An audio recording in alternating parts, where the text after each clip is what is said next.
Professor Mushirul Hassan, Shri Chinmaya Gharekan, Voraji, Anthony ji, Rahul Dwivedi ji, distinguished speakers of the day, ladies and gentlemen. It is a pleasure to add my own welcome to all of you who have joined us today for this seminar to mark the 50th anniversary of the passing of that great son of India, Pandit Jawaharlal Nehru. This year, as you will know, it will also mark the 125th anniversary of his birth. By observing these two anniversaries across the country, the Indian National Congress is celebrating the extraordinary life of a giant of our freedom struggle who went on to serve as India's Prime Minister. In that role, he consolidated India's democracy and entrenched the basic values of our polity, values to which we are still proud to lay claim. And what are these values? They can be summarized as the four pillars of Nehruianism, and that is democratic institution building, staunch secularism, socialist economics, and a foreign policy of non-alignment.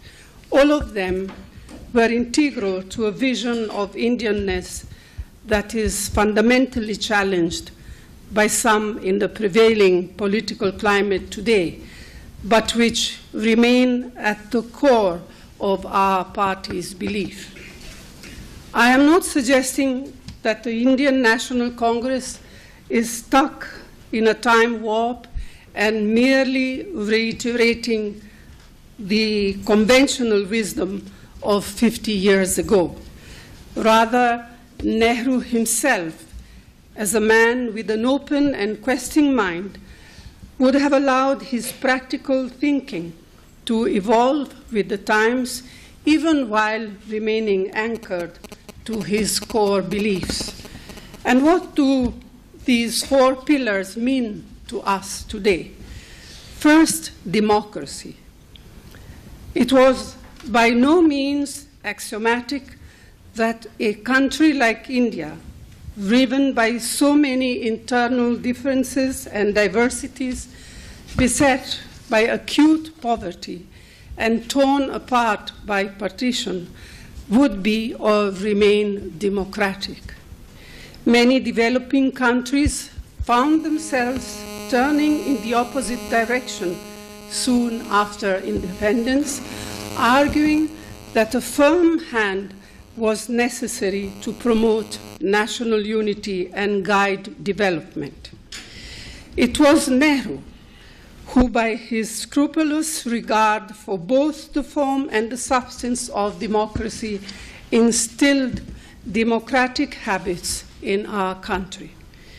He was India's unchallenged leader, and yet his reaction when opposed was not to overrule his rivals, but rather to offer to resign.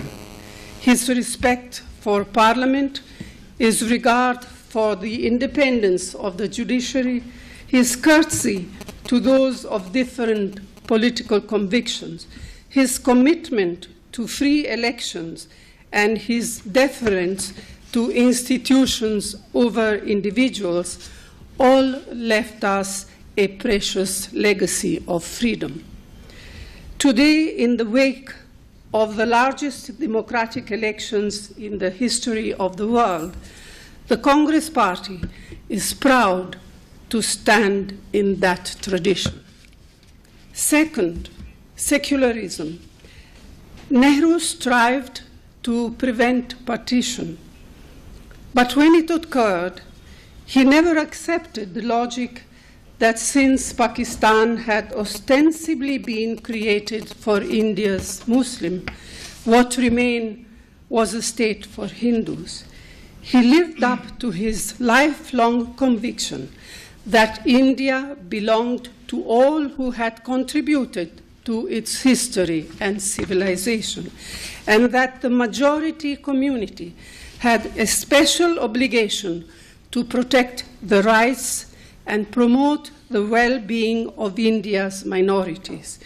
In both government policy and personal practice, Nehru stood for an idea of India that embraced every religion, caste, ethnicity, or language. The Indian National Congress remains fundamentally rooted in such a conception of India. Third, socialism. It is fashionable today to decry Nehruvian socialism as a corrupt and inefficient system that condemned India to many years of modest growth levels. We do not deny, as Rajiv Ji said 3 decades ago, that over time the socialist model as practiced in India developed many flaws. But at the core of Nehru's socialism was the conviction that in a land of extreme poverty and inequality, the objective of government policy must be the welfare of the poorest, most deprived, and most marginalized of our people. Today, we refer to this as inclusive development.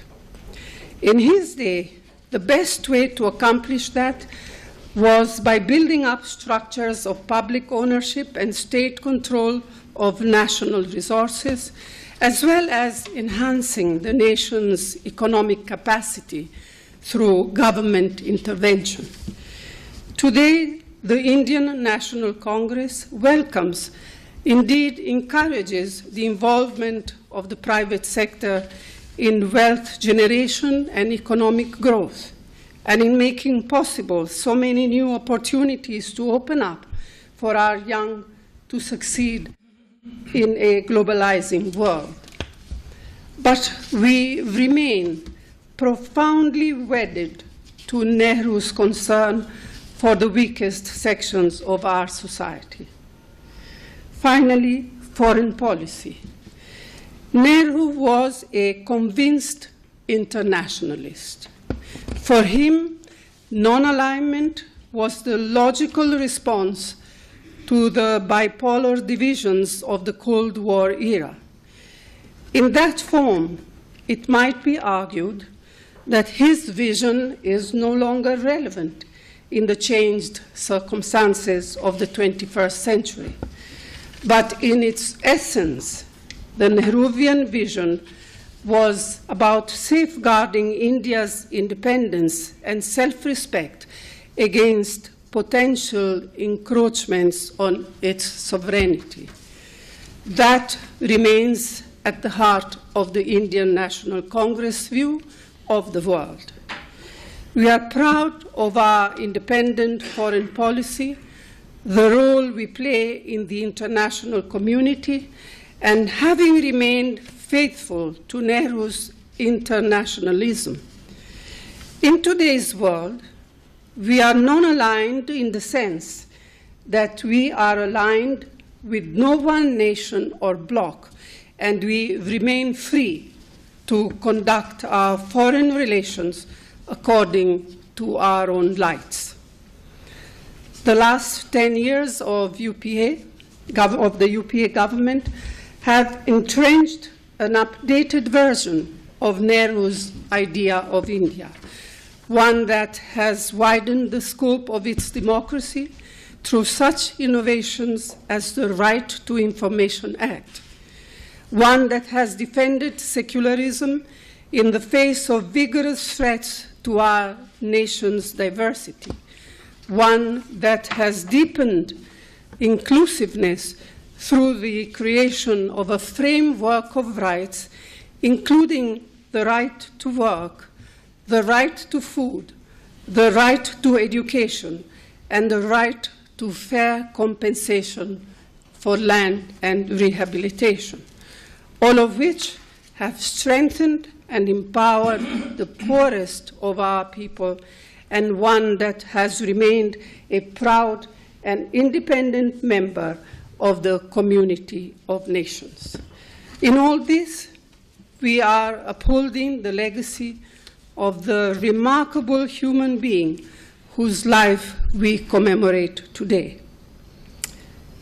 And I look forward to what some of our scholars and experts and all of you will have to say in the course of this seminar. I'm sure you will deepen our appreciation of this extraordinary man and his continuing relevance to our world today. Thank you. Jai Hind. నిరంతరంగా ఈ 3.5 సంవత్సరాల నుంచి ఒక కుటుంబంగా మనందరం పనిచేసుకునే అవకాశం కలగడమే కాకుండా అందరికీ ఉపయోగపడే విధంగా